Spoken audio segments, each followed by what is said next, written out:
The minutes of the previous meeting. Have all of you had a chance to review the minutes? Yes. Looking for a motion?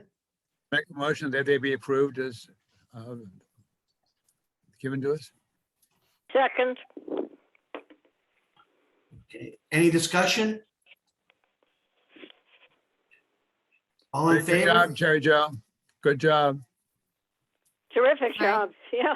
Thank She you, is. everybody. Thank you. That's a big compliment coming from Ted. You know how he can get. I appreciate it very much. Thank you, Ted. But And you're Mirage. excellent. Thank you very much. So, all in favor? Aye. Aye. Any opposed? Raise your hand. Okay, passed, accepted. Okay, DCP Investigation Division.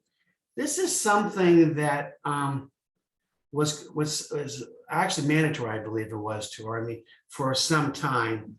For those who remember Richard Maloney? Richard Maloney was actually in charge of he was a director of complaints. Richard retired about 3 years ago.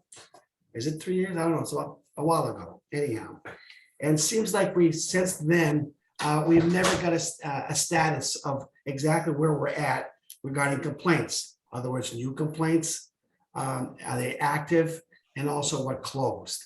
So I think this is something to discuss. Only the fact is that this will be coming back to us with this report on at our next meeting.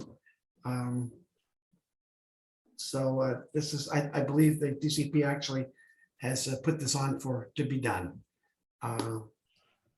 Any questions regarding that, except the fact is that it hasn't been done? So good morning. My name is Pamela Brown. I am the Director of Investigations.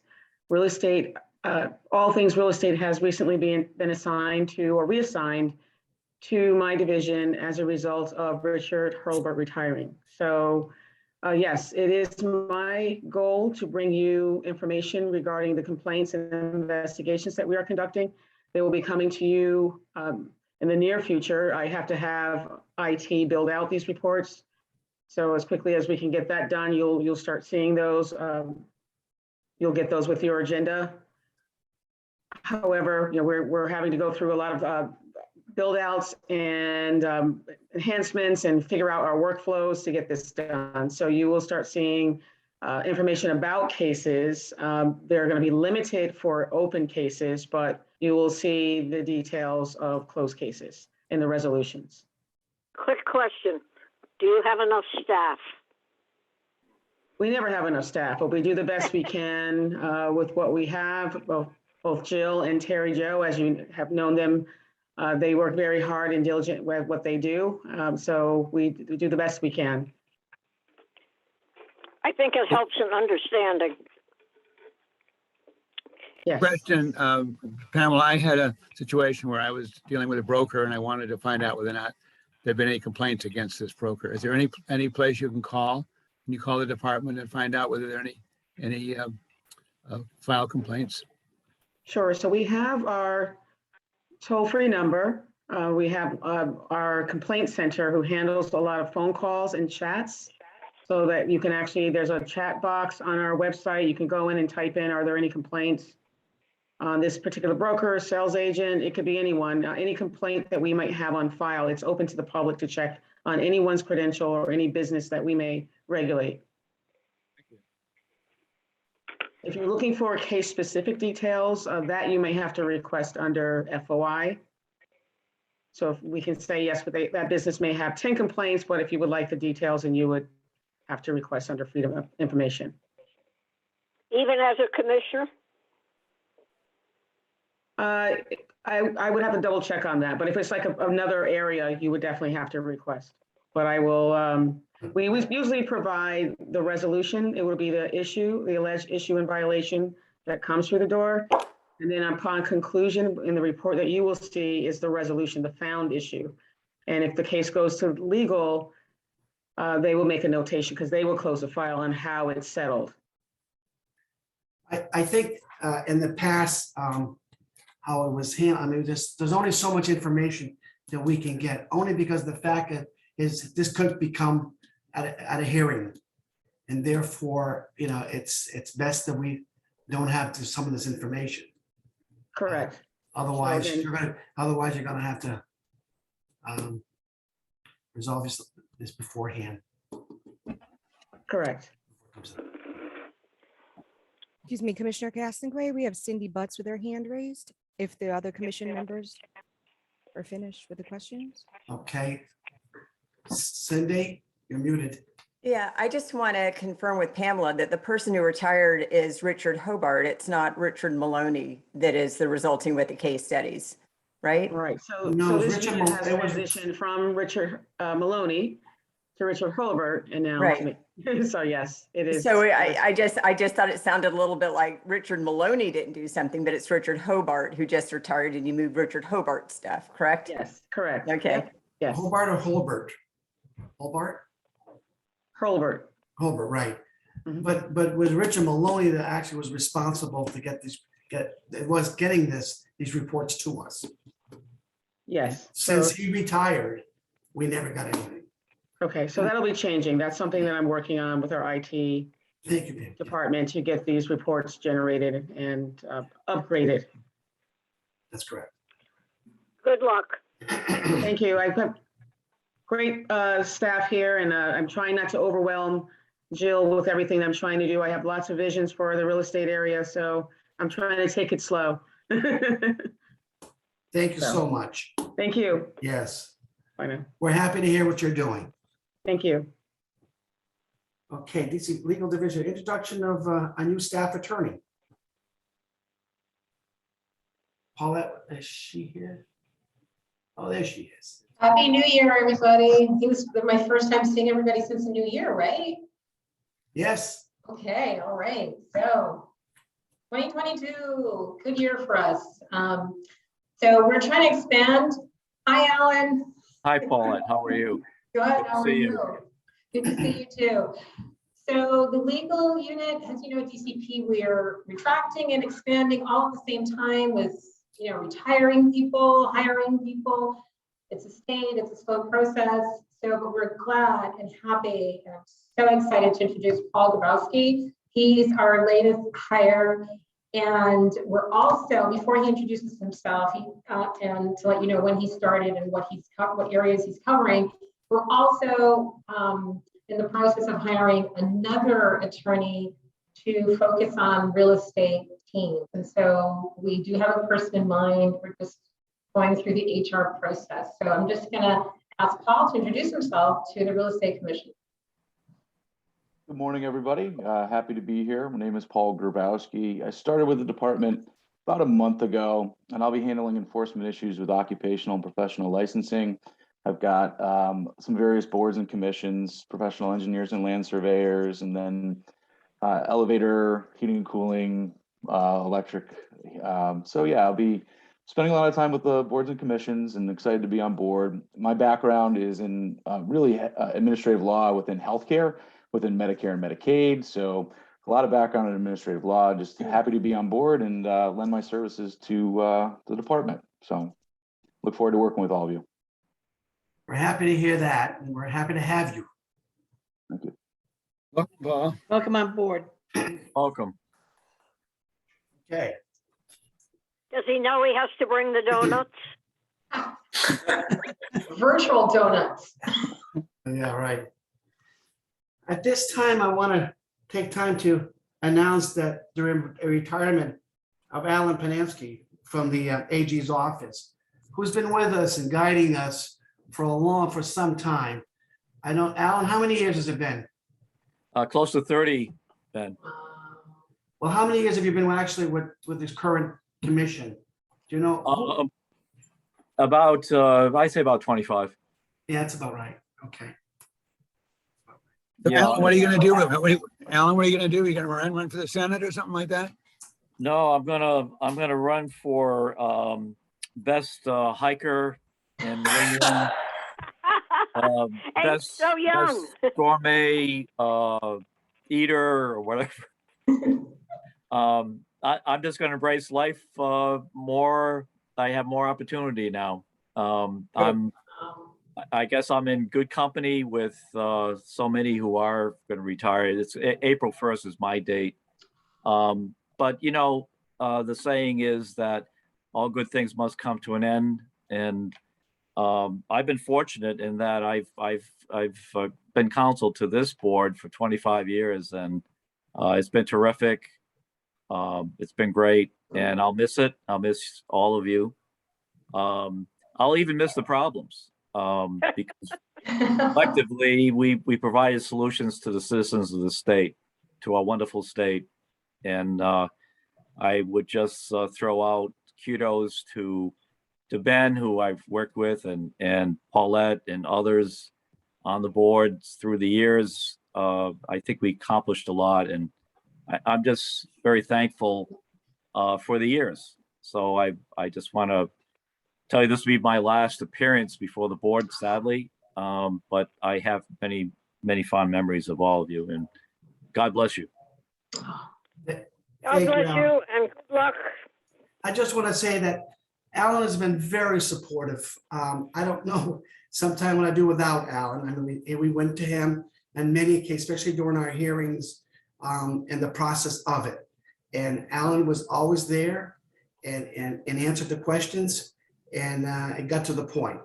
We're going to miss you, Alan. Thank you so much for your time and your support to the commission, myself and to the commission. It's been my honor. Thank you. And I just want to add from DCP and me personally, I've only been here 4 years, and Alan, we met early. We've had lots of conversations. Alan has been extremely responsive and supportive, and what a shock for me. Thanks, Alan. Well, it's going to happen to the best of us, Paulette. And it's when you come to this position, I just really am full of gratitude for people like you and the commission. It's been a wonderful career for me, and I leave for another chapter, and looking forward to that. We wish you all the best. Wish You're you going the to be best. really missed. Thank you. Alan, I'd like to thank you. I always felt better when you were in the room, and you were always had a very, very clear explanation of things, and your advice was always right on the point. So I thank you. Thank you, Council. I appreciate those words very much.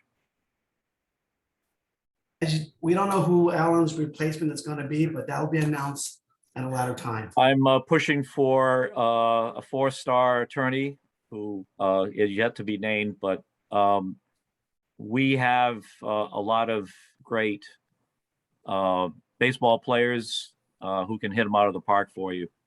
So I wouldn't worry about that. You still have Paulette, and now you have a new council. I think you're gonna really continue and excel in your endeavors and your challenges. You've all collectively have done so much to regulate this really complicated field. So I just want to give you my observation that I think it's noted quite Just for outside. clarification, you know, Paul and I don't represent the board, the commission, but we'll be here. Yes. Your influence. Whoever that will always AAG be- is going to be, can't wait to meet that person. Right. So You it's all said the good. date was April 1st. You're not pulling a joke on us, are you? You never know. It is April 1st. Yeah, I have, I'll probably, as a lot of people do, take a trip after the retirement, but I have a very busy life. I have a lot of interests, so my schedule probably won't change that much. Well, enjoy. Thank you. And thank you all. I appreciate your fellowship and your friendship. We thank you for your service. Thank you again, Alan. Thank you. Okay, We're gonna do an update on current real estate teams regulation. Wow, this was January 1st. It went into effect. I can imagine what transpired for poor Jill there for the first couple of weeks. Jill, can you just tell a little bit of the impact it was on you?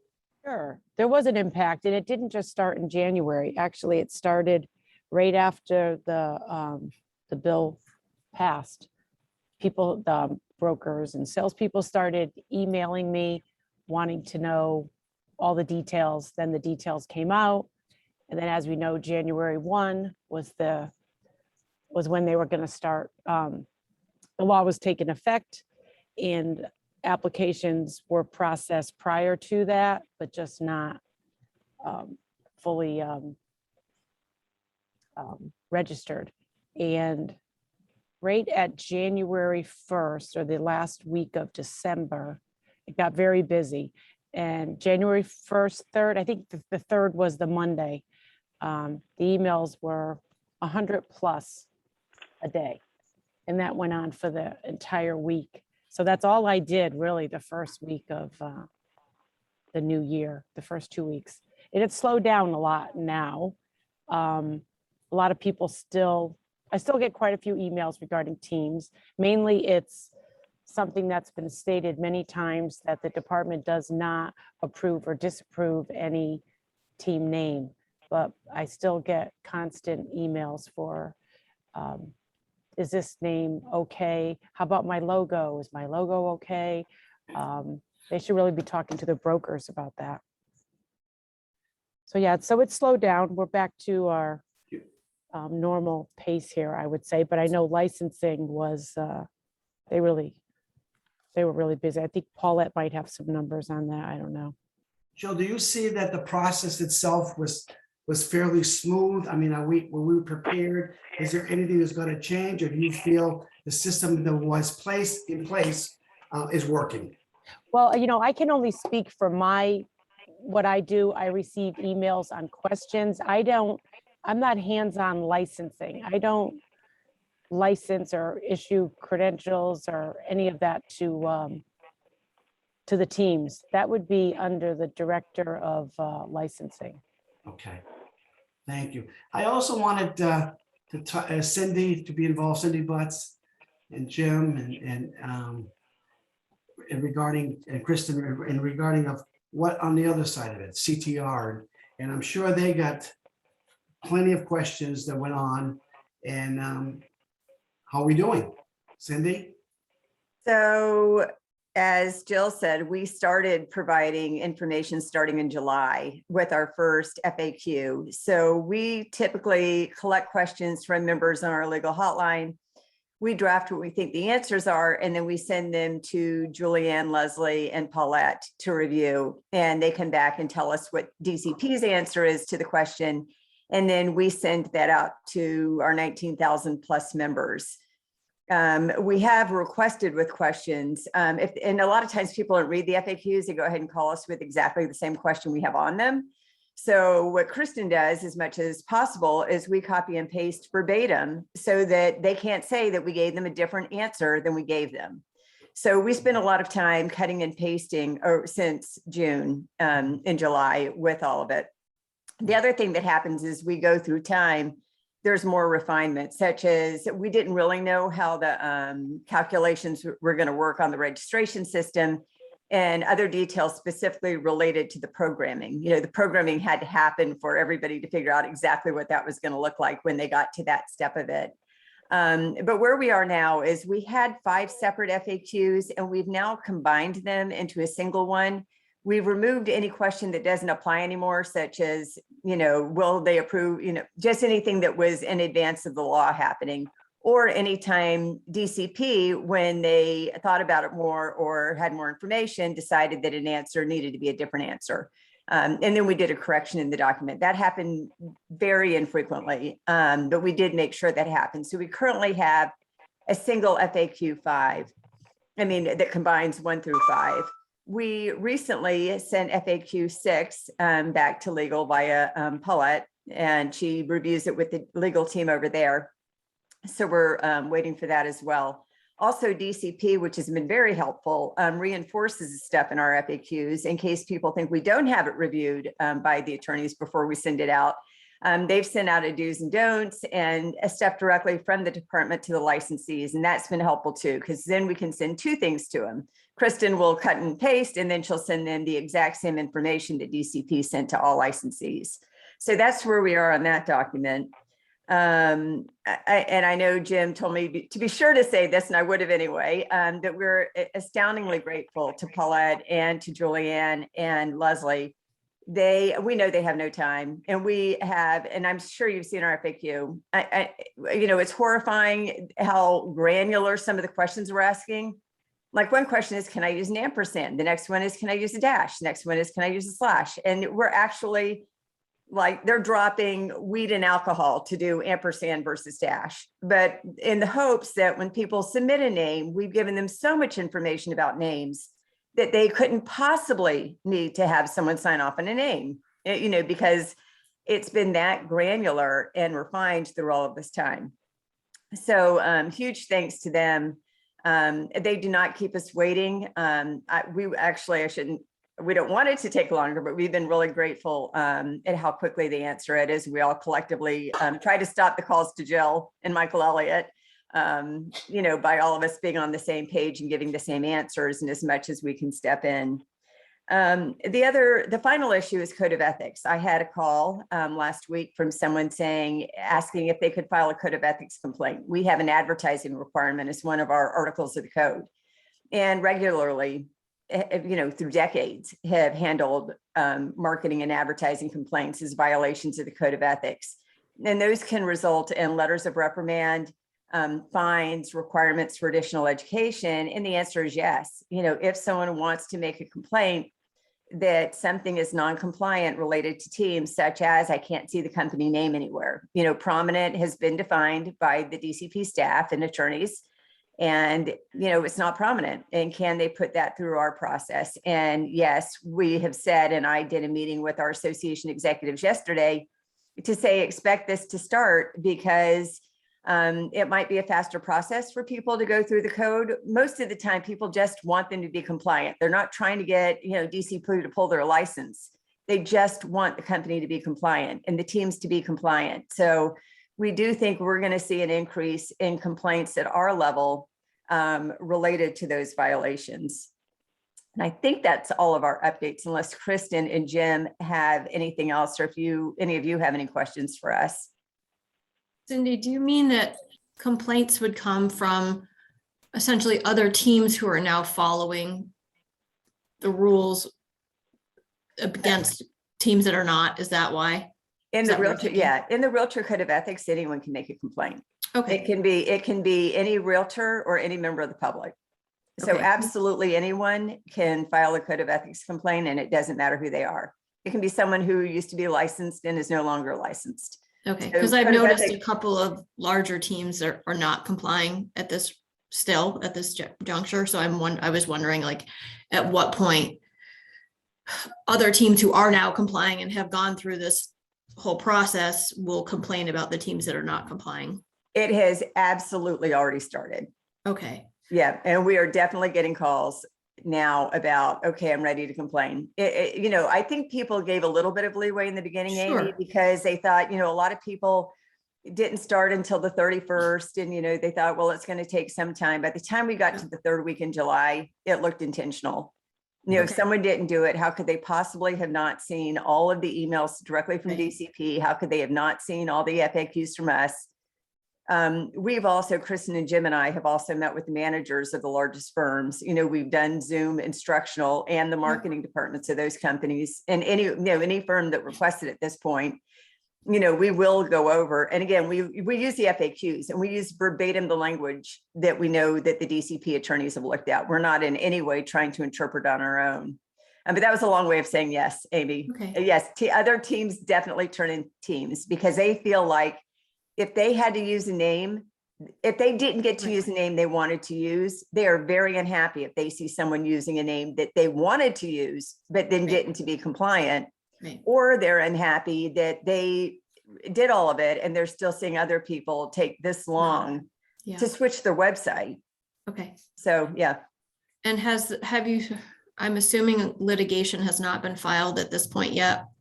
I don't know what the litigation would be against. Someone called Jim and said they were going to sue the state for doing this. And Jim Yes. said it's not even a public act yet. You know, is that right, Jim? Definitely You can't like understanding. sue Yeah, that something. happened before the first of the year. And, they wanted to sue the state. And I'm like, you can't sue the state for a law that hasn't taken effect yet. So, Okay. and at So this time, once Amy, it I have not seen anything or heard anything since the first of the year. Okay, so we would then assume once it becomes statute that's when that would potentially proceed. Okay. Well, technically it is and we law. It's just not understand, Amy, codified because of the new books haven't come out. Okay. But I'm not And- sure. It does have a section, I believe. And we understand that the issue they want to sue on is they want to continue to do something that was never lawful, which we think would be an interesting lawsuit as well. But that'll, if someone actually sues. We also heard that they had raised like $20,000, and any of us who have hired an attorney for anything knows how much 20,000 can buy. So, right, Ted? So I'm looking at you, Ted. So anyway, we have not heard more about it. We were threatened. We were regularly threatened by everybody in the beginning, but we have not heard anything in the past few weeks about it. Okay, thank you. I think one of the things I noticed that the emails that we've been getting, I'm sure all of you are getting emails from other agents as we're doing business every day. And a lot of them have not changed anything regarding their team, the names of their teams. In some cases, I'm still getting emailed, no identification whatsoever. So I think it's us as commission, I think we should also remind them that they've got to get on board here. I also want to take this time, if you have any questions for Cindy or Jim or Kristen regarding this, is this time to do it? No questions? I just want to add that we're anticipating, that's why we're hiring an attorney specifically for teams. And in the interim, before the attorney comes on, then Paul Grabowski would be handling these types of cases. So we do anticipate that we will be getting complaints at DCP about non-compliant licensees. Also, I just want to throw out some numbers, which was surprising to me because I thought we'd have way more applications for registration for teams. So Mike Elliott from licensing sent me numbers this morning. So there were 379 applications for real estate team registrations, and 357 of them ended up being complete and accepted and got their team's registration. And the others were rejected for various reasons. So I don't even know how many teams were out there. Paulette? Do you know? Well, one thing I know is we know that there were people pretending to be teams. I should say they're pretending to be teams. They had names that implied that there was something larger than one. Right. So it was Cindy Butts and Associates, or Cindy Butts Corporation, or Butts Real Estate, and it was actually one salesperson.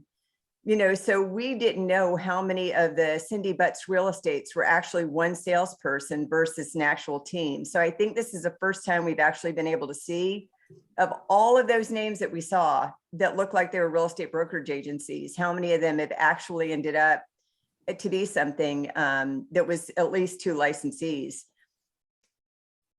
And so they couldn't comply, so they couldn't register. And then there's another whole group that has decided that $500 is so much money to pay to be a team, that they just weren't going to be a team anymore. So they stopped wanting to register at all, and they're just working together internally instead of advertising. Or, as one of the commissioners just mentioned, or Ben mentioned, they're still continuing to advertise, and they just either they never read anything that we sent out, or they're choosing to think that everyone's too busy to enforce or something. We don't know why people would still be non-compliant a month later.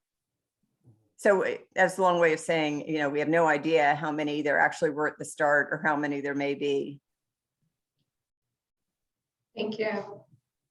Commissioner Castleberry, we have Brenda Milholm with her hand up at this time. Go ahead, Brenda. So I would just like to mention on the whole team thing, there are many, many, many out in the field that are going to just do what they have been doing. So the question from myself personally is, if we are lodging non-compliance complaints, will they really be addressed? Is a concern that people are having. And I know Amy is on some of these groups as well. We have a lot of Facebook groups or social media groups where they're going to bash the heck out of this commission regardless, and they're going to try and, you know, cause a riot, in my words, to have people back them in that this is a ridiculous thing that DCP and the state have done and blah, blah, blah. And they are above all of the rest of us in that they don't feel they need to comply with the rules. So I guess my comment and question is this really going to be something that is addressed? And how will we really know that it is being addressed? Because I get emails every day in my business as well of people who are, as Cindy had indicated in some of these larger brokerages, that they're the CEO of Brenda Milholm Realty, and I know that they're just, you know, one of them, and that yet they're the CEO of their company, which is what their brokerage has allowed them all these years to do. So how is it that we're going to be able to police this on a level that's going to get all of this done properly so that we're all on the same playing field? Can I just say one thing? First of all, Brenda is the president of the Tri-County Boards of Realtors, for those who didn't know that. So, and I see where you're coming from that. I saw this, you know, CEO of the one-person team or whatever it is, and I think it's a little early right now, but I'm on the assumption that when that's attorney who are going to direct a lot of these complaints to, that's going to be coming on board 14. Am I correct? I'm going to ask Pam Brown from the investigations perspective if there's a response for DCP from the investigation side with respect to complaint processing. Sure. Pamela Brown, Director of Investigations again. As with any law that we handle, we go by we enforce our cases based on the laws and regulations. So it's no different from anything else that we handle. You will find those when we get eventually to that place where we're taking enforcement action. We will do the investigation. More likely it will be Jill. And then the case, if we need further enforcement, we'll refer to legal. Paul Grabowski would likely be the one handling those cases. And then they'll give them the due process compliance meeting, and they will ultimately show up on your board reports. Board reports will reflect any cases that have settled in legal or that were closed within investigations. So those will show up on eventually the board reports that you will receive. But would those complaints only come from a consumer? No, they can come from anyone. They can come from a real estate agent. So other real estate anyone. agents can complain? Yes, anyone can file a complaint. Okay, thank you. So Pamela, just so I understand, to filing the complaint would go directly to you or to who's the complaint directed to within your department? So there's many pathways the complaints come in: the email, online. Once they are entered by our complaint center, they are then assigned to Jill Conklin. Letters go out to the respondent, which says DCP has received a complaint against your business or organization. You have 10 days to respond. And then we expect them to send us a written response to that complaint, giving us their side of the story. And then we have further investigation. There's some back and forth between the complainant, maybe with Jill and the respondent and Jill. We're collecting documents. And then she will draw a conclusion, make an analysis, and determine whether it's something that we would settle here within our division or it needed further action from legal, and it's then referred to legal department for enforcement. So it's just the general email for DCP that it goes to? There is real estate, DCP. Yeah, that's what I mean. Real estate email, or we have one for investigations. There's an online complaint as well. So someone can go in online and file a complaint directly which goes directly into our system. And then it is reviewed by the complaint center. Thank you, Pamela. You're welcome. So Brenda, getting back to the situation, as someone's at this called me, we're talking about this, and I said, we're not taking this lightly. I think we started doing this. I was talking to Jim, it's been 5 years to get to this point. It was not done overnight, as we all know. So I don't think the state's going to be just doing this for practice. We are going to get it done. It may take a little time, it will get organized, and it will be done. Thank you very much for all of your comments and answers to my question. I appreciate it. Thank you. Any other questions, by the way, from the public? We do have Cindy Butts with her hand up at this time. Commissioner Castleberry? Yes, Cindy. Thanks, Commissioner. Let me see. I'm still down. It's been very frustrating to us how often we're asked that question, like, what's the penalty if I don't? Meaning that they're, cost benefit analysis. Is it better for me just to pay the $25 fine later, or whatever, 100 or 1,000 or 2,000 than to redo all my materials? So we have given the same answer that Pamela just gave, which is you don't have a fine schedule for anything. Like if you do something with an earnest money account, it doesn't say this is penalty, you find out later. And we've also really tried to highlight that it's not just the licensee in trouble, it's their sponsoring broker too. They're going down with you. So if you make a decision and your sponsoring broker allows you to continue to operate in a manner that's non-compliant, at least our experience with both the Code of Ethics and with DCP investigations, it's rare that you don't see the broker involved in this too. Just as in our efforts to get the broker to understand, the seriousness of it as it relates to their license, and to get the broker some background in ensuring that their teams do compliant activities, because they're in it. They're not just removed, and they can't just say, I don't know, or you all can determine if they could say, I don't know or not. But that is unfortunately one of our more common questions that we get as well, which is, what if I don't? Oh, I also wanted to mention the part that you all don't hear maybe as much is how many people are ecstatic about this policy, that they were tired of signs going up of companies they'd never heard of. Often they're next door neighbors. I think some of you may have even seen signs go up and you say, who's that? And you look them up and there's no such thing. I mean, that's what led to this. When this was announced, we've been places the entire room is broken into applause because they were so tired of seeing non-compliance. So I think we talk a lot about the people who are upset because they have to comply with teams, but there is this enormous group out there that is ecstatic that someone is finally, or everybody is finally paying attention to what this has evolved into, during all of these years. I think in some aspect on it, we did some of the brokers a favor, because I think they've had control over had trouble with the control. Now they can say to the agent, hey, listen, that's the law. And we've been saying this for years, that the broker has to be more responsible for his action of his agents. And this has been a problem. At least I've been on for 22 years, and this is an ongoing thing. So I think now the broker's you're right, Cindy. They're being dragged in together. Commissioner Castleberry, we have Brenda Milholm with her hand raised at this time. Yes, Brenda. Just one final thing. I just wanted to say to this commission, as a broker owner of a small boutique company, I would love this commission and the DCP to look at how our state is run at the brokerage level.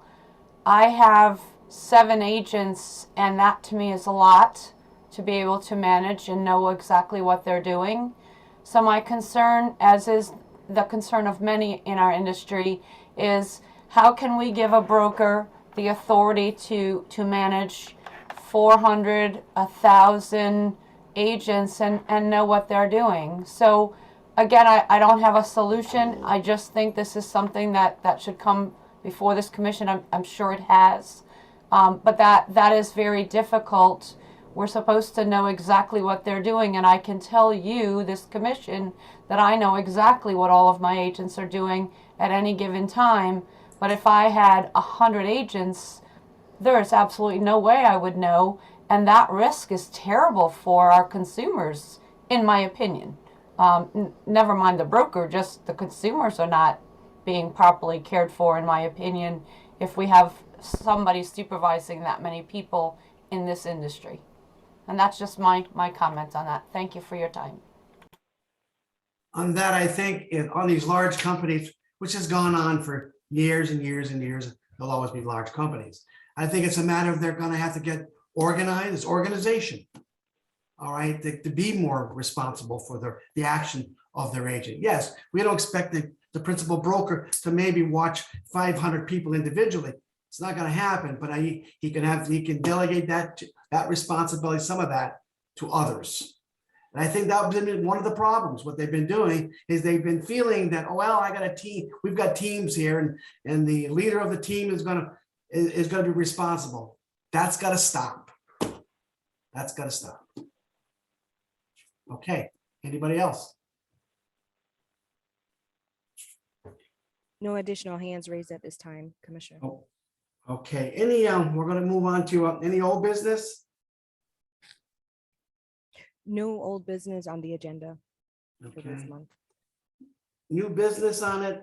This is the time that normally the commission members of the public is approved to waiver their 12-hour continuing ed, and that's for 2022. This is you have to be at least, and I think Sharon, how many years are you on the commission? I can't. You're muted. Are you looking for a motion? I'm looking for a motion, but the only person probably would have to be. I'm sorry, Ben. I was muted. This is my first full year. Okay, so this now would be for to excuse you for the continuing it on this cycle. Are you sure? Yes, I am, because I remember when this started many years ago. Okay, so yes, we're at the mercy of Ted and Morag. As usual, I will be happy to make the motion. It's up to Ted because I know he has reservations. So I move that we waive for the commission members. Second, but this is the time we have our power, Morag, right? It is, absolutely. This is it. This is, we have to get something out of these people, right? In exchange. They've all been so nice to me this year, though. I certainly can't complain. All right, so I assume it passes. Am I correct? Aye. Okay. Pass. All right. As you know, our next meeting, by the way, is May 4th. So write that on your calendar. I also I had Terry Jo. I don't know how you put up with me, Terry Jo. You're such a sweetheart. Last minute, Ben, let's do this and let's do that. And she's right on it. Never a problem. I just sent you a little package in it that was in of all the commission regarding the real estate team registrations, what that was about, and a little bit of also the law itself on it. I don't know if you made copies or where you put it, but anyhow, I made you a little copy of something just to put it somewhere. Oh, there it is. Okay. So all the members should have something to file away or to refer to. Ben, is that going to be sent to us? I thought it was sent to you. Was it Mary Jo? Yes, it was sent, but I can send it right back out again. That's not a problem at all. It's never a problem. No, never a problem. And in the meeting request we received, it had the agenda, the minutes, and this document in it. That's correct. Right. But I'll resend it to everyone. That's not a problem. Thank you, Amy. Thank you. Okay. I guess that's it.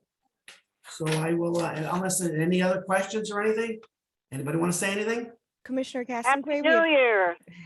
Happy New Year. Commissioner Castlegray, we have Yes. Terry Hastings with his hand raised at this time. I'm going to stop screen sharing. And I will give it back over to Commissioner Castleberry. Jerry, go ahead. Hi, Commissioner. Thanks for having me on. I just wanted to contact you. There's a lot of confusion going on. So I teach continuing ed. I was involved with 4 of you here putting together the mandatory real estate law class. I've taught it to well over 500 people, and I can tell you as far as the teams, if you didn't know, realtors are a defiant lot. So a lot of them are taking the let's see what happens route. I go over the law with them, so I put that on the screen. I'm doing in-person classes as well. But the confusion that's come up is if you go to the DCP, it says all mandatory classes are to be taken in person or live virtual, and it lists the 2 mandatory classes. The Mid-Fairfield County Board called me and said, that's not true because the CE shop said that they could do theirs online. So I went onto the CE shop and I did their class in 20 minutes. And I got a 3-hour certificate for doing it in 20 minutes.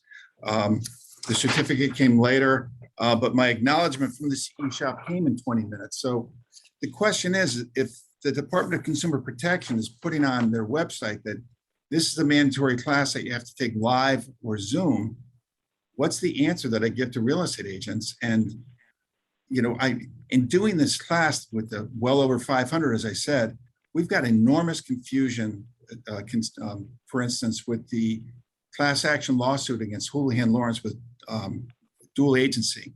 Agents do not understand this. Advertising, when we're talking about Instagram and Facebook, agents do not understand this for the most part. And it makes for very interesting classes because the classes tend to hone in on advertising and dual agency, and then surveillance as well, that Kristen was great in putting together a section on that, appraisal as well. So to be able to do this class in 20 minutes, it's insulting, and I don't think we're protecting the consumer. So what are we doing as the Real Estate Commission? And what is the answer? Can I take this class online? Do I have to take it live or via Zoom, or now can it be self-paced? And when I say self-paced, 20 minutes. Jill, did you want to address that? I had to unmute myself. You know what? I'm going to refer this to legal because this came up at our last meeting, and the CE shop was at our last meeting, and I'm going to let Paulette. Okay, Paulette. Sure. So currently, as our law is interpreted, this asynchronous class is permitted. Because in our statute, it says that we cannot deny a class that is online. And so that's why they are permitted to have this class. I do take into consideration what Mr. Hastings said about how he took a 3-hour class in 20 minutes. That is problematic. And if I remember from the meeting in which the CE shop showed up, I think they had said that that isn't the case, that at least that's what I understood. No, that's correct, because I specifically asked about that at our last meeting, and they said, no, it takes 3 hours. You can't find a way to circumvent it. So obviously that's not true. I sent Jill the certification that I have that says 20 minutes. I sent her it this morning. She could screen share it with her, and you could see the exact reply I have, and it says time and course, 20 minutes completed. So, I mean, maybe that's what you use to take away their ability to use that class online. I think what we first need to do is to address it with the CE shop. So Jill, you have the contact information for the CE shop as well as the certificate that Mr. Hastings sent. I do. I have. Okay. All right. So you and I can talk about it, Jill, and we're going to be in touch with the CE shop because this is a problem. So I think we need to change what's on the DCP page and saying that you have to take it live or Zoom. Yes, Jill had brought that to my attention, and we do have to correct that. So does this also mean that the bias class can be taken by the CE shop? The way the law is written currently, if these online classes, if it's just online, we can't prevent them from providing that course. So if there needs to be a legislative change to change the law so that we specifically carve out certain classes that need to be a certain way, delivered a certain way, then that's what needs to occur. We can only go by what is current in the law. So we need to change the sheet that's online saying that. Yes, no classes- absolutely. Yep. No yep. classes are forced to be taken because it's in the class itself. It's in the PowerPoint presentation. So I have to take that down because now I'm getting a lot of, as you know, realtors, as I said, are defiant saying that's not true. We don't have to do that. And I'm saying you have to. And it's created a ton of confusion, but unfortunately it's so needed. So the bias class is needed. This law class is needed as we go through it. And to take it in 20 minutes, it's just insulting. Now I'm quick with my fingers. So maybe that's one thing, but to take this in 20 minutes with all the work that 4 of you put into it and the problems that I see that are out there is just, we got to do something to protect the consumer. Can we address this again in May and get an update of what's transpired on this? This is coming up, it's come up a couple times now already. Isn't that too late though? If we wait until May to address this, legislative session is, I'm not saying to wait. All I'm saying, we'll address it and see where we're at with it. We should work on it. That's correct. Are we able to have it address this legislative session though, or no? Is it already too late? Paulette? Sorry. I'd have to ask Leslie O'Brien. I'm sorry? I'd have to ask Leslie O'Brien, okay, the legislative director, because she's the one that's responsible for legislation being put through. So I will bring it to her attention this morning after we're done with this meeting. Okay. Thank you. Then I'd like to propose that we have an intermediary meeting of the Real Estate Commission to address this and to get information back on this issue. They want a special meeting? Yes, prior to May. Mm-hmm. All right, let's see where we're at. Paulette, get back to me. And then at that time, with the information that we have, we'll set something up. Okay. Thank you. Commissioner Castleberry, we currently have Brenda Milholm and Cindy Butts with their hands raised. Brenda was first. Go ahead, Brenda. So as many of you know, at the last meeting when the CE shop was here, I addressed this commission in a very unhappy fashion because I knew from taking classes with the CE shop that they were blowing smoke up everyone's butt. I am an educator, as Terry is as well, and you can circumvent the time requirements. I'm very concerned about these 2 mandatory classes, and as I addressed this commission, that was a terrible thing that occurred that day, and I feel that the legislation needs to be changed so that this cannot occur in the future. Real estate agents need these mandatory classes, as you all well know, which is why they're made mandatory, and they are not getting anything out of it, and they're going to do the same thing that they said to Terry, that they don't have to do it that way, and they're going to do something else, and we're not protecting the consumers, which is our ultimate job. So I just wanted to reiterate that we really need to make the change, and whatever, I as a person from the outside can do to assist, I'm here to help as well, but it's very detrimental to our agents and the consumers. Thank you very much. Cindy? I was not at the last commission meeting, but I did watch the video of it because the bias course had been discussed at that time. So what I recall, and I'm just doing this from memory, is when the CE shop made the request, it was specifically related to the legal course. And they said they had no intention of doing the bias course. It was in the discussion that it was decided that it would apply to both of them. But I understood that CE shop does not have an interest in doing bias. And although they could, or any provider could, but I don't believe they have a bias course up yet. Terry may know better than I do. But secondarily, and this was a question I asked after having watched the video, and I don't remember, I'd have to check with Jim who it was. I asked it at DCP, was the CTR bias course is required to be live. We had all of the schools and instructors sign a course saying that they cannot download it, they can't upload it. We have license agreements.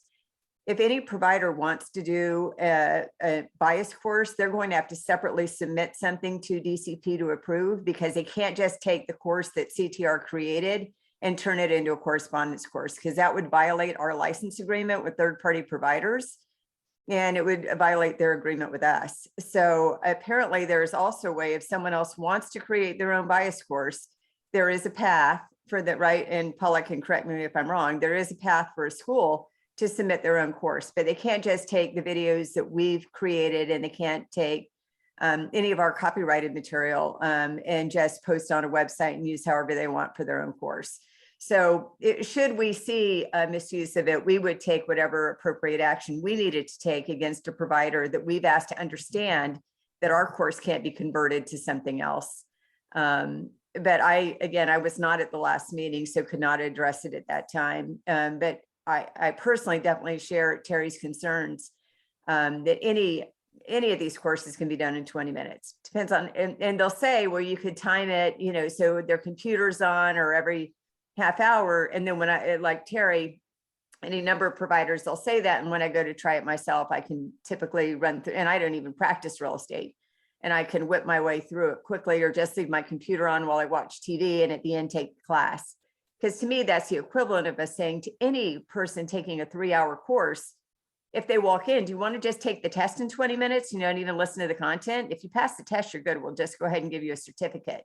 Because for many of them, they just rush right on through to the test, figuring that they know enough about the topic that they can just take the test. I think that's one of the reasons people are so successful with just passing the test at the end of something that really isn't a timed endeavor at all. They never go to those asynchronous sites that they talk about where everyone communicates on it. When you hear about it, everyone's communicating on a website and there's all this student teacher interaction like a live course. But then if you actually go to look at what that looks like, you may in fact not actually see it. Maybe some students do take that long to do some of these courses, but most of my experience with it is that. Commissioner Gastonway, at this time, we have Commissioner Bergquist with their hand raised, and we have Jeff from the public. If you could identify when you're called upon by the commissioner, your last name and where you are calling from. Thank you. Amy? Yeah, I just wanted to also reiterate from our conversation last time that we also requested that the 60-hour principles and practices course not be allowed to be I think that had to be live, virtual, or in person as well. So I don't know if the language just becomes the commission can state, whatever classes need to be live, virtual, or in person, or specify what type of media they're delivered through, because down the road there's probably other classes that will want to specify should be delivered in person or live, virtual only. And we kind of just need some leniency there to be able to change it as things change over time. That's it. Okay. Thank you. Jeff? Commissioner, my name is Jeff Weiss. I'm actually the founder of Keep Me Certified. We're a real estate school based in Boston. We have approved courses in Connecticut as well. And I just want to echo a little bit of what everybody else is saying. As a school owner, we primarily provide asynchronous continuing ed courses. And we spend a lot of time and effort producing our curriculums, developing the courses, and making sure that our students have a good educational experience through them. And unfortunately, in Connecticut and in other states, there are prospective students that come to us and they ask us, 1, do you have any quizzes? 2, can I fast forward the videos or can I just pass the tests? And when we respond to them that no, you have to spend the duration of the course. Our courses are video based. I think some of our competitors have just text based, and it's not unique to real estate, but across many industries, it's as fast as you can click through it, which sounds like could have been Terry's experience with his course. And as long as you're smart enough to pass the test or Google the questions, you can probably get the answer. So it would be nice to see, I mean, to us, it's a slap in the face when someone who could have been our student says, I'm going to go elsewhere, or I didn't realize they were videos I had to watch. Can I get a refund? Because that's certainly not a level playing field across the real estate space. You know, the mandatory courses, you know, the topics important, relevant, timely, absolutely. I think that the rules that we're talking about are you know, we've been largely focused on the mandatory topics, but they should be across electives as well, because it's not just the mandatory course that Terry completed in 20 minutes. There are a slew of other courses and other providers that will allow you to essentially do the equivalent of not watching the videos or not even reading the text, just passing a few short multiple choice quizzes that you could take multiple times and get your certificate in 20 minutes. So as it relates to rules, and I'm not sure how the legislative proceedings work in Connecticut, but at the very least, having a timing mechanism that needs to be enforced. I'm not exactly sure how you do that and make people look at, you know, text on a screen for 3 minutes at a time, but you know, that we produce videos. You can't fast forward through the videos. You have to watch. There are periodic checkpoints with multiple choice questions. We have a bot that tracks inactivity. So if you're not there, you'll get signed out. So the technology exists, especially from some of the bigger providers. They know better than all of us, you know, that it's possible. So it'd be nice to see some action on the, at the very least, the progress restriction and the timing mechanism. Thank you. Thank you, Jeff. That was enlightening. Any questions to Jeff, by the way, since he's gone through this? Commissioner Castleton, we have Commissioner Burnham with her hand raised. Yes, Linda.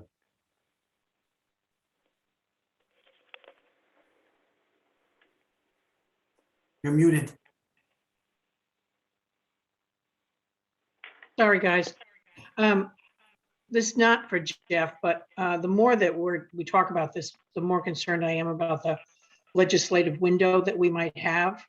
So I'd like some very quick follow-up on this, please, via email, if that's how we have to do it at the moment. But within the next week, I'd like to see some follow-up on what we have for a legislative window to get this addressed. Probably to expedite it probably would be the best way. I'm sorry, Ben, I didn't understand you. Probably to expedite this, that would be the best way, is because to get a meeting, interim meeting together, it's difficult, takes time. So probably would be the best way, Paulette, after you talk to Leslie O'Brien regarding this. And if we should need a special meeting, then we can go. Well, we can do that. Machinations then, yes. Yes, I sent her an email just now, so. Okay, excellent. I'll let you know once I get I'll send you a response. Great, great. If I could follow up, I'm sorry to chime in here, but you know, if with us in the middle or towards the end of the renewal cycle, if there are any legislative updates on March 20th or April, you know, 1st, I want to make sure compliance is our single highest priority at the real estate school, followed closely by the student experience. And if there are changes and updates to the rules that affect my school or other schools, is there a venue that these updates can be communicated timely? Because you know, when we've got 500 students taking our courses, if something changes, we want to stay in compliance. I'm sure if you're registered, we have a system that would notify you of such. Jill Conklin for the record. Yeah, Jeff, we have all your emails for the schools. We could shoot out an email if something was to change. Absolutely. Thank you.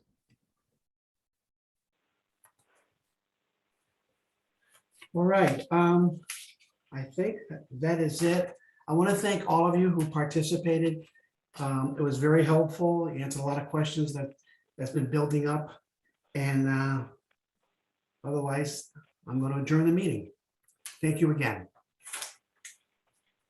Thank you.